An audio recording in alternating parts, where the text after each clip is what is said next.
Zee 24 तास एक पाऊल पुढे। ते एकूणच ट्रॅफिकची आजची परिस्थिती काय आहे ती जाणून घेण्यासाठी जाऊयात आमचे प्रतिनिधी मनोज सातवी यांच्याकडे। मनोज, काय परिस्थिती आहे एकूणच आता?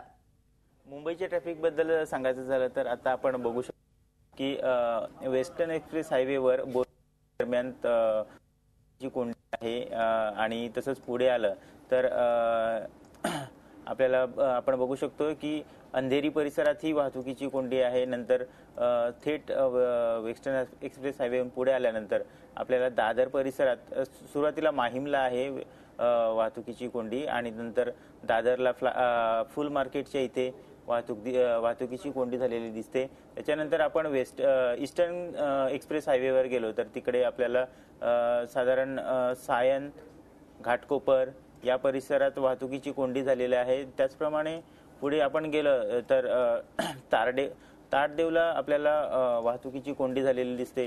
अशा प्रकारे आपल्याला दिसेल की मुंबईत ठिकठिकाणी वाहतुकीची कोंडी झालेली आहे। खरंय मनोज, आपल्या प्रेक्षकांसाठी आपण अर्थातच ही अतिशय महत्त्वपूर्ण माहिती देत असतो ट्रॅफिक अपडेटच्या मार्फत। धन्यवाद ही तुम्ही माहिती दिल्याबद्दल। झी 24 तास एक पाऊल पुढे।